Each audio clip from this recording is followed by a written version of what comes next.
Hello, everybody, and welcome to this episode of Weight Loss Winformation, where we are winners because we keep putting forth one foot after another. Doing is the name of the game. We have a whole different kind of podcast today.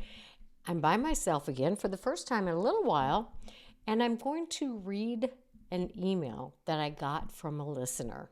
And she asked me to do an episode about feeling alone and depressed after surgery. So she wrote me this letter, and I'm not going to identify her, but I am going to thank her for asking for what she needs, for asking for what she wants. And I'm very happy to accommodate because I think what she wrote will resonate with so many people, because these issues that the listener, I'm going to call her Jane. In my mind, it's Jean or Jane. So if I say Jean or Jane, same thing. That's not her real name. But she asked me to do this, and all of the questions were so good. All of her comments in her note to me were so good that I'm going to read you what she sent. And then the entire podcast, I'm taking a sentence at a time, because that's how relevant the information she is dealing with is to so many people who have weight loss surgery and or lose a lot of weight with a GLP-1 or whatever way you're losing your weight. So here's how it goes. So she sent me an initial message, and I messaged her back saying I'll be happy to do that. And then she gave me a little bit more of an explanation. So here's what she said. I think I've gotten down to, quote, that number. And now I'm like, now what? I don't feel all the happiness and success as much as I thought I would. I've become more insecure, and sometimes I can't handle the compliments. It's weird. I don't have the weight to hide anymore, and it's taken me 4 years to lose over 120 pounds. And just recently, I'd say, the last 25 pounds have made me finally feel like I'm officially a different person. Even though I look different, I still struggle. Every time I try on clothes, nothing fits. Before they were too tight, now they're always too big. It's still the same emotions for me. I hope I get to that sweet spot soon where I can open the closet and not feel resentment and frustration.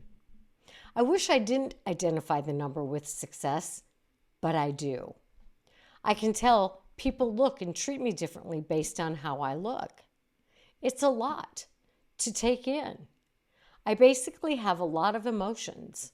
My thoughts are all over the place, and I'm trying to process all of the change going on around me and inside. Life after weight loss is a whirlwind of emotions I wasn't expecting. That said, I've been in therapy for 4 years, and it's the best thing I've ever done for myself. So, Jane, well done, especially the part about being in therapy. So I'm super excited for you for having had the surgery, for being vulnerable and willing enough to share all of those thoughts that are so normal for so many people who've been through this process. And thank you so much for asking me to do an episode on this. So I'm going to take your email to me almost word for word and line by line and go through some thoughts that I had as I did this. So you started out saying I've gotten down to that number. That number I'm assuming is the goal weight. And now I'm like, now what? I don't feel all the happiness and success as much as I thought I would. Ooh, this is heavy, and it hurts my heart for you and for everybody else who ever believed, and I'm including myself here, that when we say, when this happens, I'll feel happy, or when I accomplish this or that, I'll feel successful. But the truth is, for many, a lot of people, that's something when I lose is losing weight. When I get to that number, when I get to a goal weight, when I am in a size whatever, I will be happy. So again, many times it is a specific goal weight you think is going to make you happy. And getting there, whether you get close to that goal weight or you meet or exceed that goal weight or you get into that size clothing, there's oftentimes a huge, huge letdown. You may have a moment of glee, of bliss, of joy, of that happiness you're seeking, and it might last a day, a week, a month, who knows? But what happens is over a period of time, that feeling is gone. It's like, I thought this was it. I thought when I got to this weight, life would be better. It would be better. I would be happy. Well, the thing about happiness, first of all, we're going to talk about happiness versus contentment, and then we're going to dig a little bit deeper. Happiness usually is not an extended period of time as far as a feeling goes. Most feelings aren't. They wax, they wane. Sometimes we feel sad for a long time or experience grief for a long time or depression, and sometimes we have a season of happiness. But happiness is, in most definitions, a temporary state. You do something, you're happy, you're having fun, and then you go back to the real world where you go to work and you change your clothes and you do the laundry and you do the dishes and you make sure all the kids have their things. And, happiness, all the day-to-day normal things don't really bring about a sense of happiness, although they can bring about a sense of contentment. So sometimes I wonder if when people say, I thought I would be happy, they really mean, I thought I would be content with life, that things would be okay, that, it would just be smooth sailing. I would like myself. People would like me. I would feel like I fit right in. And that was the problem. The weight was the problem. But here's the deal. Maybe the weight wasn't the problem. Maybe the weight was a problem it was a problem for sure. I'm not saying it wasn't a problem, but maybe it was a problem in the midst of some problems or many problems, but maybe it wasn't the thing. But focusing on weight, which most people do because it's such a pest. It makes life difficult. It makes relationships difficult. It makes self-esteem difficult. It makes all the things more difficult. So we think that if we can get that out of the way, things will be great. But life is life, and life isn't always great. And so nobody's going to be happy when they get the goal weight, the boyfriend, the girlfriend, the promotion, the job, the kid, the whatever they're looking for that they think is going to bring about happiness. It may bring about some happiness for sure, but it isn't going to color your world. It's not rainbow colored glasses that make everything good and wonderful for forever. So when the realization hits that the weight loss or the job or the degree or the promotion or the haircut or the new shoes or the new dress or a whole new wardrobe, the girlfriend, the boyfriend, the spouse, the whatever, life is life. And none of those one singular things is going to bring about lasting happiness. Those things may bring about moments of happiness, but let's talk about contentment. Contentment is about being satisfied and grateful for what is going on in your life and not focusing on, I want more, I want more, I want more. And in this culture, in our country, that is a tough thing to live by, being content, because we always want more. We want what the neighbors have. We want what the kids in the class have. We want what our married partner or our married friends have. We want, we're constantly doing that social comparison, the external social comparison. And it's a problem in and of itself in this country. But contentment is saying, you know what, I accept what I have and I'm grateful with what I have. Sure, I'm going to work for more things. I'm going to have goals, whatever, but it's not I'm not going to be happy until I get that house or that car or a second house or whatever it happens to be. Contentment is enjoying and accepting what I have today and having gratitude for it.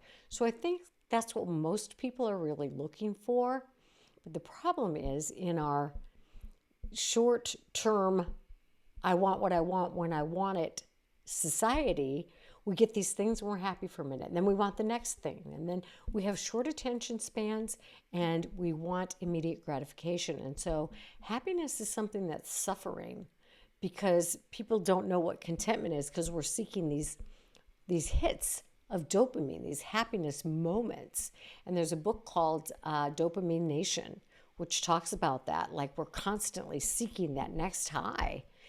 And I think humanity is meant to be more content, but our culture and all the things we have available to us lead to a lot of discontentment. So are you looking for happiness or are you looking for contentment? And I hope that everybody will at some point reflect on the fact that contentment is a healthier choice and it leads to a more stable feeling of peace, happiness, joy in the moment, living in the moment. And then there's that accomplishment thing. Losing weight, getting to a weight, I'm not going to use a goal number, I'm just going to say a weight at which your body is healthier and you're able to do more things is a huge accomplishment. It's a wonderful accomplishment, as is getting a degree or a job promotion or a certification or all of those things are wonderful accomplishments and we can take pride in those accomplishments. But I'll tell you something that as a girl who sought accomplishment in many areas when I was young, I was told by a wise therapist, a life in accomplishment is often poor in joy. Because for me, just me, only speaking for me, I sought accomplishment because I didn't feel very worthwhile on the inside.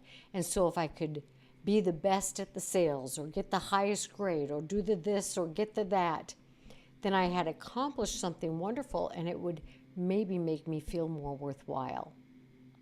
Those are external to self, as is a weight. So meeting a goal weight will bring neither happiness that lasts because of that or an ongoing sense of accomplishment, because accomplishments like new things, looking for happiness, require new goals, new tasks, new things.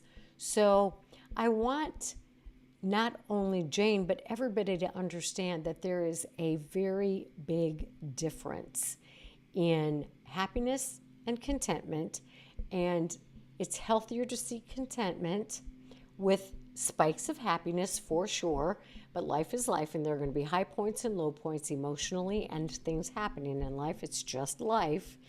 And accomplishments are amazing and wonderful as long as it's not because you're lacking a sense of self. You have to be. Did you ever see the movie Cool Runnings? I do suggest you watch it because in it, the guy cheats in the Olympics and somebody says to him, "Why did you cheat?" And he said, "Because I had to win." Because without winning, he felt like he was a loser. And so if we need the accomplishment because we feel like a loser, it's not a good reason to get the accomplishment. But accomplishment will never lead to lasting contentment. So when it comes to this issue, Jane, about you weren't happy or the accomplishment didn't bring about this lasting happiness that you maybe hoped for, some specific questions you might want to ask yourself are, were there other things going on in my life that didn't get the focus that my weight did? Because it seemed like the weight was a good target for all of my angst or worry, or I dumped all of my feelings of unhappiness into the weight bucket. But maybe there were other things that were going on that I wasn't so happy about. Maybe it's the relationship with your parents or your siblings or your spouse, or maybe there's problems with one of your kids, or maybe you just never had a good sense of self. So are there areas of discontentment in your life, things you were dissatisfied or unhappy about maybe in addition to the weight. That now that the weight thing is gone, oh, it's like whack-a-mole. Here's the next problem. Here's the next unhappy thing. Here's the next unhappy thing. Maybe it wasn't all about the weight. And I think that's true for most of us, right? All right. The next point that Jane brought up in her contact with me, I've become more insecure. And sometimes I can't handle the compliments. So again, I want to normalize this because we hear this frequently with people who have lost weight. It's like, wow, now I feel really uncomfortable with compliments. I didn't expect that. Again, expectations, which we're going to talk about overall. And I forgot to talk about in the first point, which was I expected it to be happy. So watch the expectations, because really high expectations lead nowhere but to disappointment. Because if we have high expectations, it's very rare that the outcome or the reality will meet those expectations. So we've got to be cautious about what our expectations are. If you expect you're going to be happy when you lose weight or get a boyfriend or whatever it is, you're probably going to be disappointed because life is life and it's filled with disappointments, happiness, sadness, all the things. So Jane said, I feel more insecure. Let's look at insecurity. And what is it about being overweight? So prior to the weight loss, what were you insecure about then? And again, it's easy to point to the weight. I'm insecure about the way I look. I'm insecure about maybe the way I'm dressed. I'm insecure about the way I'm feeling in a crowd. I'm insecure about the way people look at me. Kind of an easy answer, right? Because there's a lot of people who describe a lot of similarities related to feeling insecure when they're overweight. So what is it about losing weight that leaves you feeling insecure? So again, maybe it's, I just don't like people looking at me. I didn't like them looking at me when I was overweight. I'm insecure. I feel insecure when they look at me when I'm not overweight. I don't know what they're thinking. I'm worried about what they're thinking. Now maybe they're not thinking about my weight, but maybe they're looking at my skin and they're saying, oh, she's got really loose skin. Or maybe they're looking at my nose and nobody ever looked at my nose before because I was overweight. Now they're looking at my nose.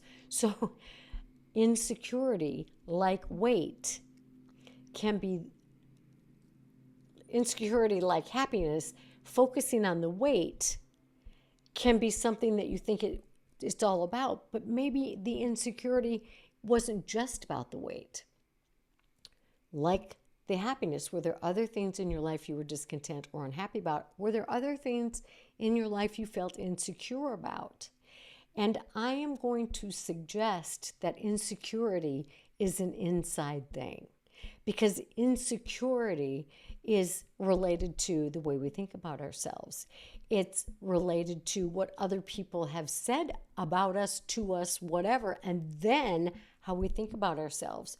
So if a person is, for whatever reason, picked at, laughed at, made fun of, focused on in a way that causes them embarrassment or to feel singled out, of course that leads to insecurity. Like, what is wrong with me? So it's a natural response to being singled out in any kind of way. And weight is one of the ways, for children particularly, that people pick on them. And so of course there's an insecurity that develops, but the insecurity, unfortunately, turns into what's going on, what's wrong with me?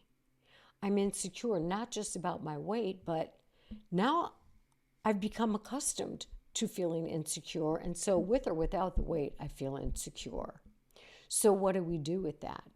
What do? We have to dig deep and go, what is this insecurity about in relation to when I did carry the weight, and what's it about without the weight? And I would encourage you to talk that over with a therapist, because most of us are not in tune enough with ourselves to go that deep into what's going on with me inside that this insecurity is about. But what's the common denominator of feeling secure or insecure. It's that security. So if I'm not feeling secure, I'm feeling insecure. And what would it take for me to feel more secure? Those are some questions you would ask. And a lot of it is going to be learning not to get your cues from external sources. So not worrying so much about what other people think about you, not worrying what they're thinking about you or saying about you or how they feel about what you're wearing or how you've got your hair cut or what size you are. Security is like happiness, has to become an inside job. Contentment comes from within. It's learning to be grateful. It's learning to accept what is.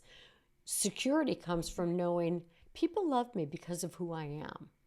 And if the people don't like how I look or sound or what color my hair is or how many tattoos I have, my security is my business and it's my job.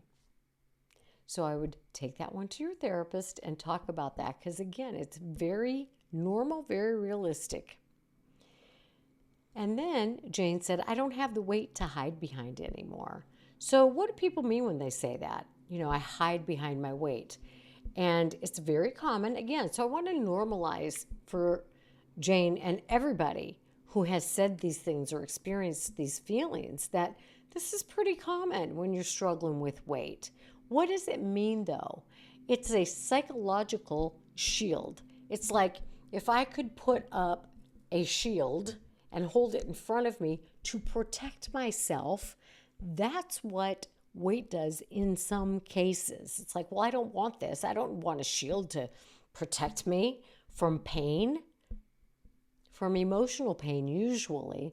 And this doesn't pertain to everybody, but for those who do come to the realization that for me, I do think I hid behind my weight for some reasons. And what are some reasons people would hide behind pain?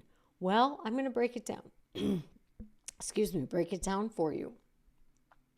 And I want you to really hear this and have compassion for yourself or anyone else who says, I hid behind my weight. Connie hid behind my various addictions, my eating disorder. It was a way to protect me. It's what I knew to do at the time. Not a healthy choice for sure, but the choice that I could find the quickest to feel protected at the time because I didn't feel okay on the inside. Again, that's not for everybody who struggles with weight because weight is a very complicated issue. But for some people, using food to hide is a form of an emotional defense, a protection, to suppress, stay away from uncomfortable feelings. So if I can focus on my weight, which is a problem, but if I can see that as all of the problem, then I don't have to deal with the anxiety I feel or the anger I feel or any kind of trauma I may be going through if I'm a child or any kind of disconnection emotionally that I have. So if we're talking about a child, the child could be experiencing physical abuse or being bullied at school or could be experience sexual abuse from somebody or could feel very cut off from their siblings or their parents are all involved in their stuff and they don't feel a connection to anybody. And children need all of these things. So rather than probably they're not even aware of or have the ability to process, oh, I'm angry or I'm lonely or I'm feeling alone or I'm feeling traumatized or this abuse is and I don't know where to go with it. I can focus on the weight.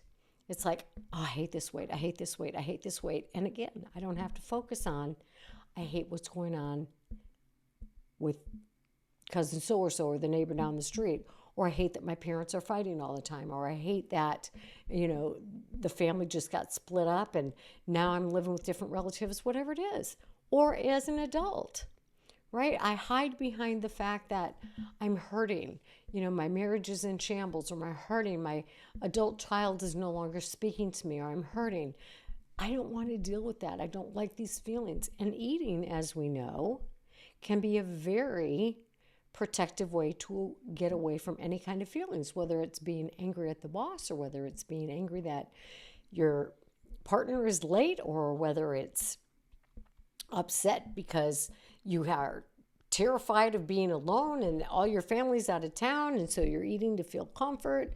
There's all kinds of ways that food and weight can distract you from other realities going on or give you an immediate feeling of a little bit of relief or a little bit of comfort. So weight sometimes is a byproduct of using food emotionally, but it can also be a way, maybe you were molested as a child, and if you're larger as an adult, people aren't approaching you in a sexual way. And so you don't like the fat, but you hate more being approached and being seen as an object. So there are a lot of nuances and oftentimes a lot of layers when it comes to, I feel very vulnerable without this extra weight. Maybe you're just shy and you don't like people looking at you. Now all the people are looking at you. There are a lot of ways that weight can be an emotional protection for people. And this is, again, something I would absolutely encourage you to talk to your therapist about. And some specific questions for anybody who is going through this is to ask yourself, when I look back on where I was at when I was at my heaviest, were there any ways that I was using food or my weight to hide from something or to avoid something? Was I trying to not have intimacy with my partner? No, maybe I don't want to admit that, but maybe it's like, oh, maybe that was why. Or was it, I didn't want to, my weight prevented me from having to go to work in an office. I was able to work from home. It was a disability. I wasn't able. It could be 1,000 things. But I would encourage you to ask yourself, was weight or is food still an emotional thing for me? Do I turn to food for comfort or to feel better? All right. Then Jane goes on to say, it's taken me 4 years to lose over 120 pounds. And just recently, I'd say the last 25, have made me feel like I'm a different person. I wish I didn't identify the number with success, but I do. And of course, that's normal. People who have dieted or been battling with weight for a long time have been obsessed with this number. And if you're in a diet program, they're obsessed with that one number. How much weight did you lose? What's your goal weight? Are you going to... You know how I feel about that. And I would encourage listeners, if you haven't, go back and listen to the episodes on goal weight, because the goal weight can be the biggest setup for disappointment. It can be the biggest setup for getting back into the dieting mentality. Now, our society is so obsessed with a certain body type that is, as Shay and I did a podcast recently, or it's coming up, I don't remember what order it's in. We talked about how a normal body really has lumps and bumps and curves and cellulite and stretch marks and all those things. That's normal. But society has this idea about a body image that we work and work and work to live up to, and we think it's a number or a size, and that just leads us back to this diet mentality. So in order to get away from this diet mentality, I'm just going to mention this briefly because so many people fall back into diet mentality after losing weight, and then they get really afraid of regain, and so they get back into those old diet mentality thoughts. Give up the whole idea of dieting. And I'm going to use some strong words here. I want you to reject and to refuse diet mentality language. Don't even ever say you're on a diet. The only reason diet should be in your vocabulary is my diet includes protein and healthy food and real food and not a lot of processed food. And that's what I eat diet, not restrictive, deprivation inducing kinds of dieting. Give it up, refuse it, be strong, use that word in your head, and challenge the food police, not people outside yourself, the food police in your own head. This is a good food or a bad food. This is a cannot have, this is a should not have, this is a thou shalt not. Get rid of the food police because you're judging yourself. And diet mentality is full of policing. and that moral value about something being good or bad as far as food goes. Now, if you have food addiction, there are foods that are probably going to be not an option for you. That is different than the diet mentality. Different segment, go listen to that one. And then quit watching toxic social media about all of this stuff. You're setting yourself up. I'm not talking to you, Jane. I don't know if you're doing this or not. I'm just talking to anybody who's following these diet-laden food networks and the body stuff. Get rid of them. Quit watching it. Come to realize that my body is normal for me. And then either get rid of your scale or set some boundaries on weighing yourself. If the scale makes you crazy, again, I have episodes on that. Go listen to it. So a scale is a measurement to tell you if you're staying stable or what direction you're moving. It is not somebody who decides somebody. It's not even a somebody. It's a something. If you are a good human being or not. So, all right. Now let's talk about this becoming a different person. I feel like I'm a different person. And people will say, you're different, you've changed. And I want to normalize this because there are a lot of times in our lives that we become different people. Think about who you were at 20 and at 30. People are very, very different. So many people will say, I'm a different person at 30. I was a different person at 30 than I was at 20. For sure. And that could probably go for every decade of your life. You become a different person when you have significant weight change. You're not the same. You may have a lot of the same thoughts and personality traits and wit and humor, all of those things, but you're very different in some ways. The same thing can happen. Let's say you get in a terrible medical accident and now you're in a wheelchair. You are a very different person because your life changes, your mentality changes, the things you focus on change. Think about people who are instantly famous or instantly win the lottery. They are a different person than they were before that in some ways. You become a very different person. I can say I'm a very different person post many years of therapy than pre-years of therapy.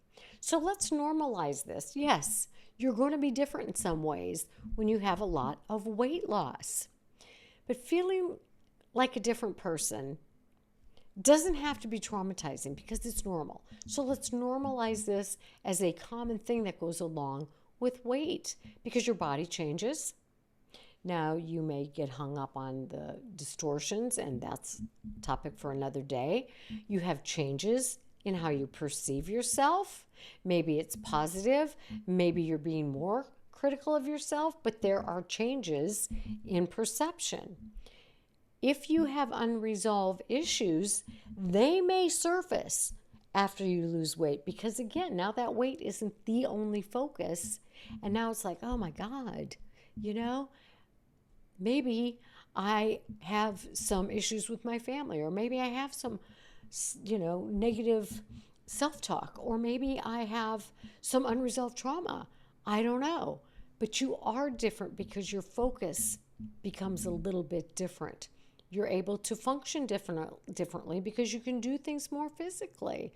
You're able to participate in activities, so maybe you're more social. There's shifts in relationship. So all of these things do lead to, yes, I am a different person. Now, you can think of that in a positive way, or maybe you think of that in a negative way, and I don't know where any of you are with that. But I think acceptance is important here. It's fair to say that in some ways you are a different person. If it's just your size, if it's just the things you're doing, if it's the relationships, there are differences. And that doesn't have to be a bad thing. It can be a wonderful thing. But it can also bring about some things that make you feel bad because maybe your friends are telling you you're different, you're not the same, you don't want to be with us anymore. And maybe those relationships have changed. So it's a common thing to say you're different and to feel differently. And if there are areas of that are hurting you or feel bad, then again, talk to friends or a therapist. Next statement, which Jean shared with us, which is again Jane, Very common. I just don't want to use the real name, so I vacillate, Jean and Jane. Even though I look different, I still struggle. Absolutely, because there are struggles in life. And again, sometimes with the weight being the issue, that's not all of the issue anymore, we start to focus on different things. So what I would encourage everyone to do is, what is it I still struggle with? Well, Jane mentioned, her sense of vulnerability. She didn't use that term, but, what is it that you are still struggling with? Ask yourself so that you can talk to your therapist about it. Am I struggling with self-confidence? Now that I've lost weight, did I expect that I would be very self-confident and I'm not? Am I expected by other people now to somehow appear like I'm more self-confident? Are you still struggling with that? What about communication skills? Was it hard for you to ask for what you wanted before you lost weight? It's probably still hard for you to ask for what you want. Do you feel a sense of worthiness, or do you feel like you're not as worthwhile as others? Did you feel that way before weight loss? Are you still struggling with that? What about attractiveness? Maybe you didn't feel attractive before you lost weight and now you still don't, or maybe you do. Find out what you're struggling with so you can identify it. Maybe you're struggling with imposter syndrome. I don't know this person and therefore I don't know how to act. Remember, this is a period of life where you are acclimating to living your life as a person in a different size body. So there's going to need to be time to get used to that yourself.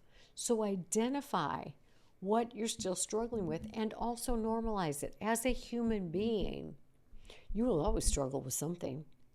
I take trips, my best friends all live far away from me, and I regularly go see them so that we can have those heart-to-hearts and talk. I went to Dallas last weekend. I flew in on Sunday morning and I flew out Monday afternoon.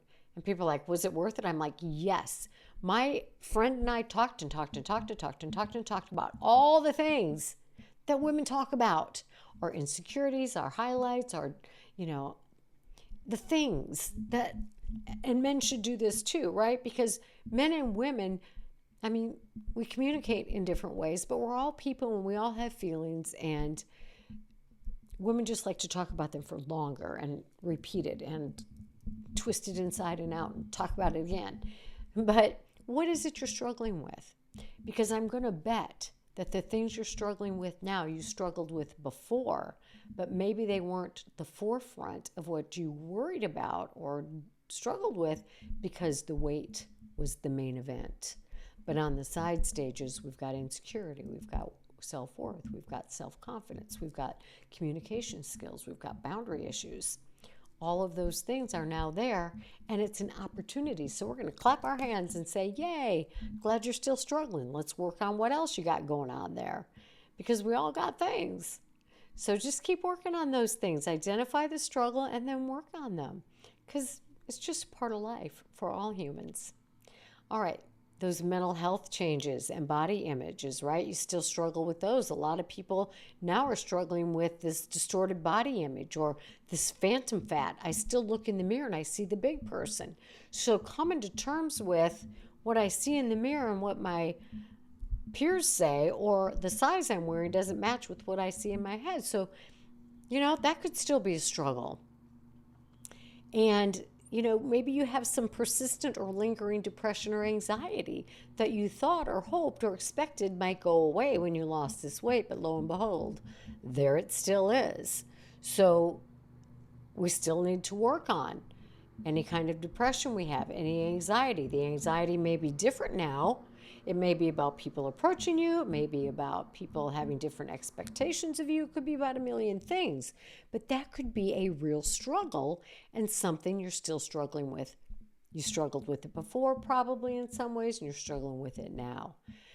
Here's one that could be pretty unique to the weight loss process, which is grief over the loss of food, as either a coping mechanism or an immediate feel good, which is saying the same thing, really. But the grief over the loss of food, some people have expressed to me the grief over that really full, satisfied feeling that they got after eating a lot of food. So there could be a grief thing going on, and you may still be struggling with that. There could be a struggle between still wanting to eat like you used to, but not being able to. So there are some legitimate struggles still related to food, because the surgery doesn't automatically switch you into a healthy mindset or a healthy lifestyle regarding food. The surgery happens in a day, and the lifestyle and the mentality develop over the rest of your life. Another issue, another struggle that people usually struggled with before weight loss and after is regain.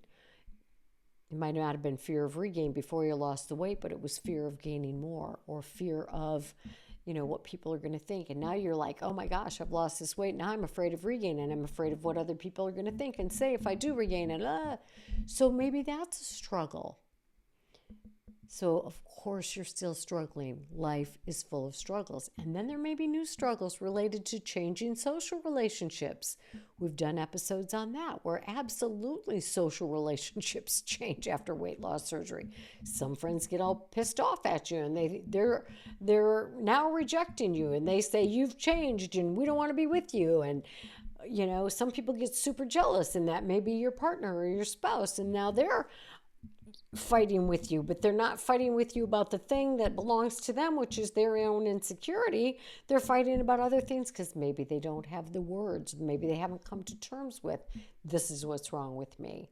So relationships, there's so many relationship changes. There are great positive changes in relationships too, because maybe you meet some new friends in your support community, or maybe you start to go out more with people that you haven't gone out with before because you didn't feel comfortable. Now you're more comfortable. So there are positives and some way downs.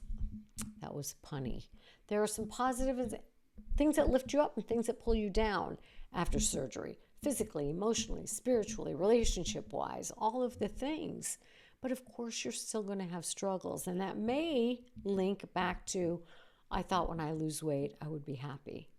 Didn't think there would be struggles, but life has struggles. Every day has struggles, right? Okay. Next great point that Jane made. Every time I try on clothes, nothing fits. Before they were too tight, now they're always too big. It's still the same emotions for me. The frustration, right? First of all, before I get into the psychology part of this, I just want to say, we're not very good judges sometimes of what fits us, especially in that weight loss. And people will often tell me, my friends are telling me, wear clothes that fit, because people still tend to wear the bigger, baggier clothes because they wanted to hide some of their weight before they lost weight. And so the tendency is still to wear clothes that are too big. So we're not the best judge of that. And then we've got those body image issues, right? Most of us have body image issues up the wazoo, thanks to what we were told as a child, what we were told by social media, what we were told by our friends, our families, whatever. Those things don't go away just because we've lost weight. Body image issues are so prevalent.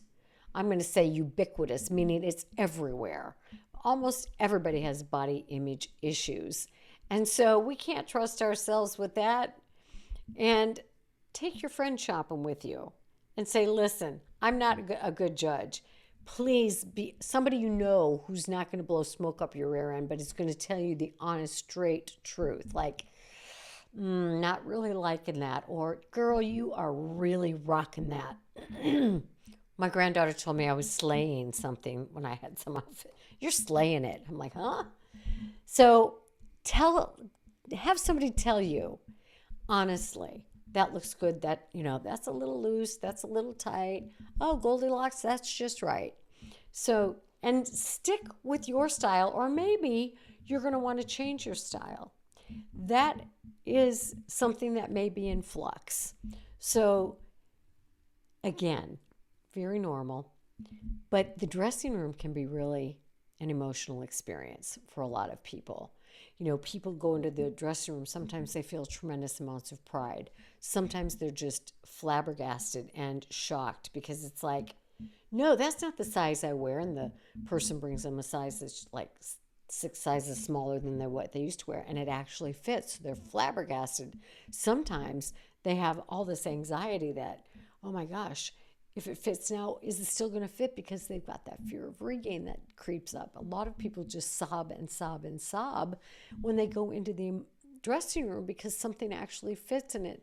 It's what they've wanted to wear for a long time, and then the self-deprecation can set in. And so it's a very, very emotional experience, but the more pleasant emotions that can come along with. And I would encourage you to give yourself permission to feel these. I think people in general are so used to beating themselves up over things. And, we may say, oh, I did a good job, but it wasn't really that big of a deal. So give yourself permission to go in there and go, wow, that looks great.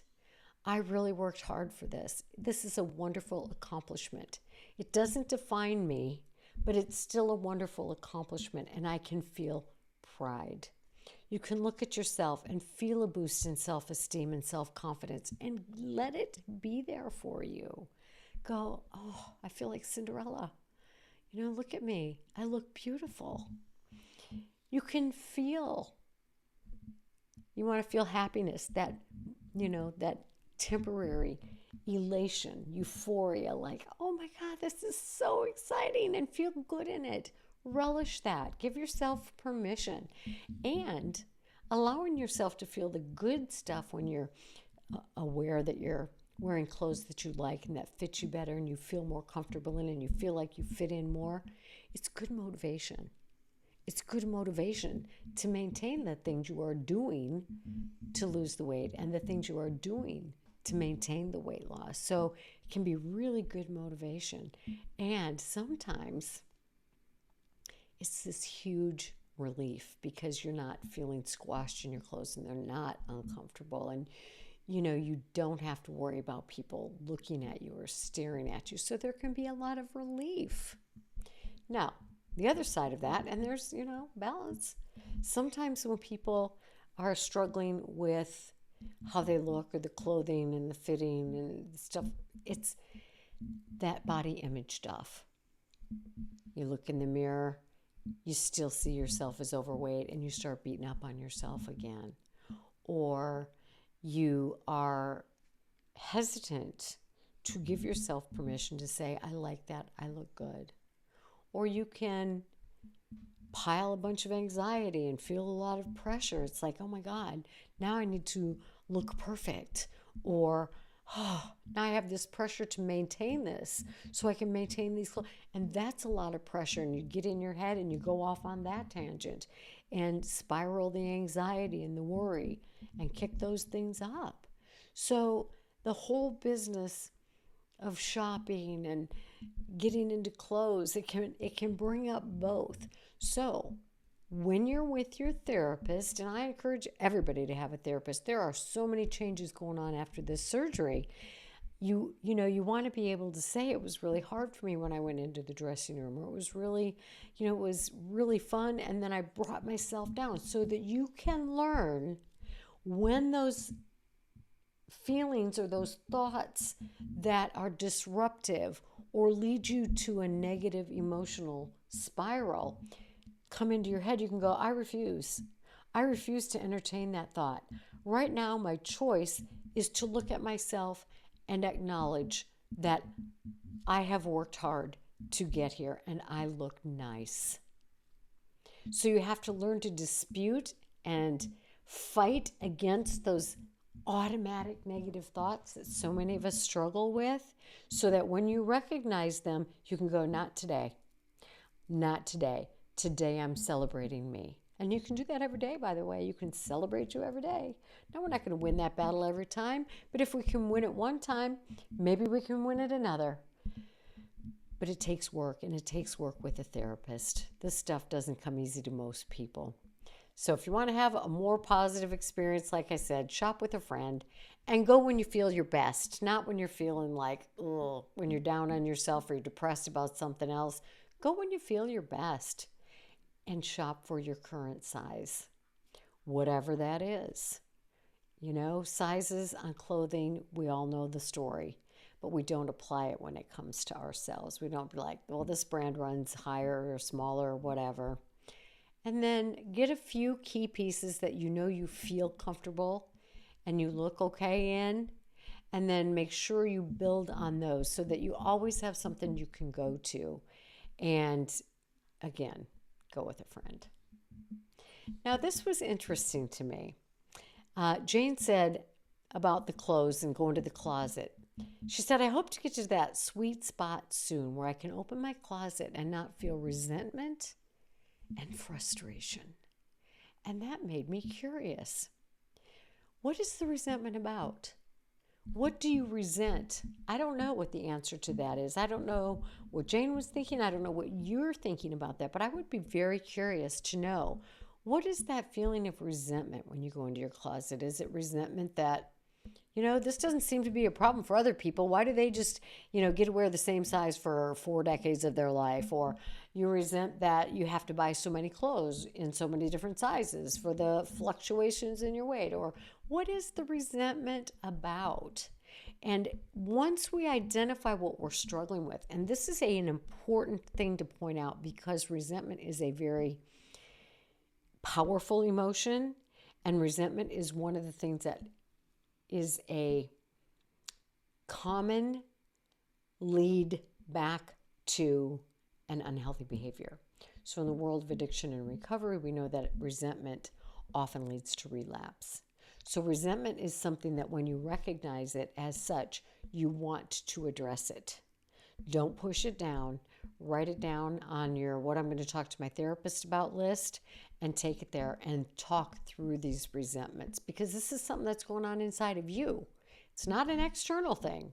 It's an internal thing, and it's related to your thoughts. So work it out so that it doesn't pull you in and you can let go of resentment. It is a choice. And then when it comes back as an automatic thought, go, nope, I let that go. I choose optimism. And then the frustration. Is it frustration that you don't feel comfortable no matter what size you wear? Is it frustration that nothing fits? Or is it the frustration that, I just don't know what to wear. I just don't know what my style is now. What is the frustration about? And I saw something that was called closet grief. And closet grief is related to letting go of old clothes, things that no longer fit you. And there can be grief associated because it's like, oh, that was when I went on my first date with my partner, or, this represents a past version of myself. And I don't hate that version. I thought I did, but that's a part of you. So there can be some grief letting go of old clothes. All right, new body, new style. So maybe you are frustrated and unsure of, I don't know what I like anymore. This has happened with me as I've gotten older, because I always knew what my kind of clothes were. I always bought my work clothes at the same store because I knew what I liked to wear to work. I knew what I was comfortable in. And now that I'm older and don't go to work anymore, that store doesn't have the kind of clothes I wear now, which is kind of laid back and very casual, very comfortable. And, it's like if I get dressed up to go somewhere, I'm like, I don't know my style anymore. The clothes that I wore 5 years ago do not fit me. As I have shared many times, I am very postmenopausal, and with every decade of life, we gain more fat. And my body has changed shape from what it was 5 and 10 years ago. Dramatically. So that style doesn't even work on my body anymore. So I've gone through that frustration of like, well, what's my new kind of clothes? I'm getting there. All right. Another point that Jane made was, I can tell people look at and treat me differently based on how I look. Now that is a true statement, right? And it's tough to cope with being treated differently. And here's some ideas how you can do. You want to definitely make this normal within the group. Other people are experiencing this. So talk to them. How does this work for you? How does this make you feel? Address how you feel if it's with family and friends. Let them know. I know that there have been some changes, but really I'm the same person. I want to have the same relationship with you.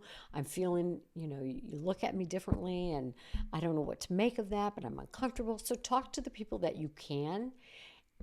And I liked this thing that I found in one of the articles that I read. It's like, I know people who lose weight get angry with strangers, or people that they work with who treat them differently now. And it's not that different to when somebody goes through something horrible, maybe a parent dies or there's a trauma and people come up to you and say, stupid things, right? Because they don't know what to say. And recognize that you've done this before. We all do it. We're socially awkward in awkward situations. So it says, while not accepting bad behavior from other people, understand that they may be trying to be supportive of you and they maybe go about it in the wrong way as far as you're concerned or what you would appreciate. And they may make mistakes. Try to give grace to people with their stupid comments. If you know that they're meaning well. If you assume they're not meaning well, if they're trying to be rude, this Jefferson Fisher podcast has given me some great responses for that. If somebody says something to you and it seems like they're intentionally being rude, you say to them, was your intention to hurt my feelings? It'll go a long way. So as people treat you differently and look at you differently and talk with you differently, be prepared for a mix of reactions, both on their part and yours. So you may be feeling more friendly toward others, or you may feel more protective with other people. You may get some wanted attention. You may get some unwanted attention. You may feel happy that this person is giving you attention, but angry that that person is because they never gave you attention before. So there's all kinds of reactions from other people and within yourself. So again, what do we do with that? We reflect on it. We talk about it. We process it with people who understand what we're going through. So acknowledge, there is social bias. There is. There's no denying that, and it is wrong. There is no other word for it but wrong. But let's celebrate you, all right? Again, let's get the focus off the weight and off of other people, and let's get tuned into ourselves. And let's focus on celebrating what you did, what you want for your life, how you want to present to people, how you want to interact with people, how you want to communicate with other people. Let's keep the focus on my insecurities, my resentments, my joys, my feelings of pride. Let's focus this whole journey on, it's not all about me, not that kind of thing, but I want to learn about me. So I have to take some time to process, usually after something happens, how am I feeling? Is this feeling like I felt before, or is it different? What's uncomfortable to me about this? Is that a them thing, or is part of this a me thing? And I want you to know there will always be a part that's a you thing. It's how you're thinking about it. It's how you're feeling about it. It's about your perception about things. And that's the part you can work on and change and grow and make more of a positive. But it takes a lot of introspection, self-reflection, and talking with, yes, a therapist. All right. Jane finally says, it's a lot to take in.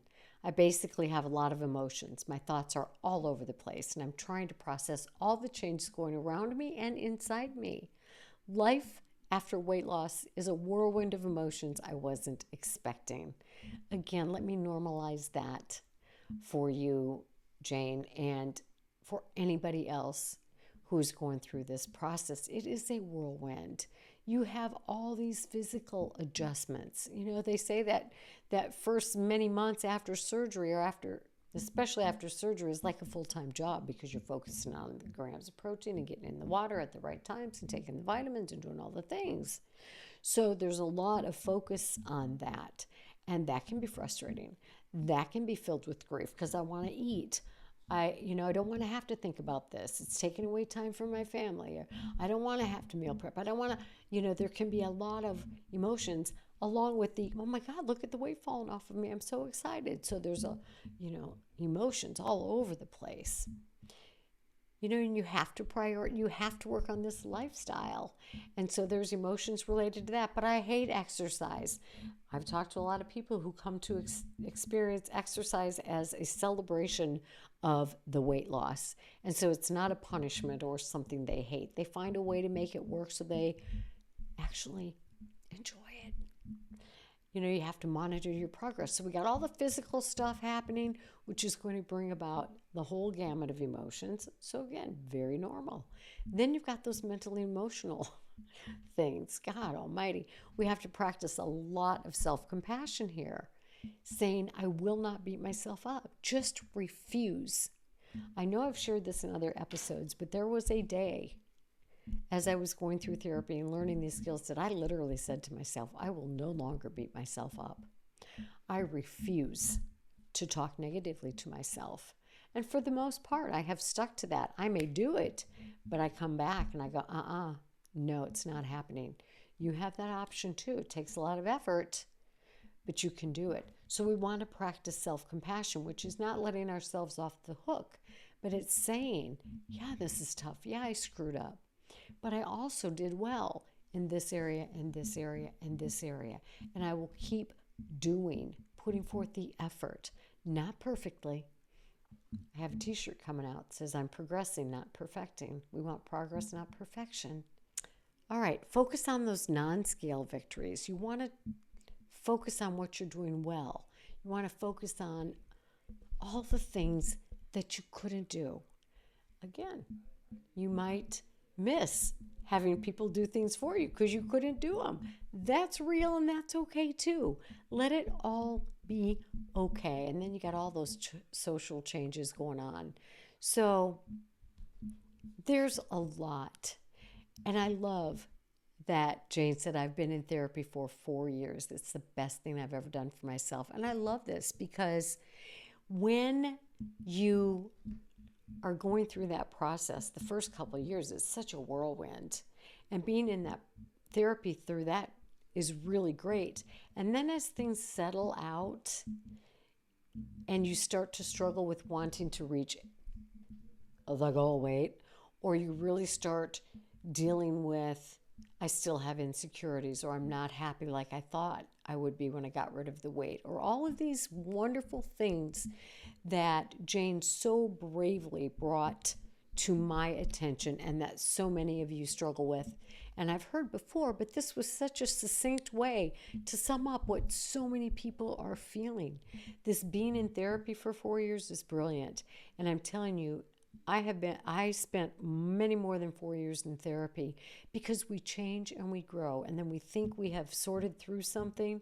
And then 5 years later, there it is, shows up again in another way. Because we all have some core issues that are going to trip us up when we encounter different things in our lives.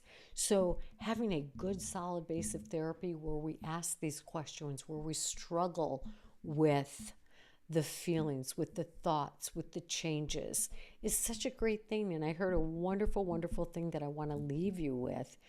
And that is when we struggle, when we fight through these things, the wrestling with these feelings and these emotions and these thoughts and talking through them and processing, what does it mean for me and where do I want to land with this? That's how we come to acceptance. That's how we come to a place where we do end up content.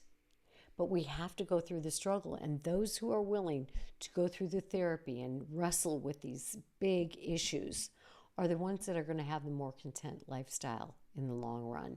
Doesn't mean they're going to have the best weight forever. Doesn't matter what the weight is because it's an inside job.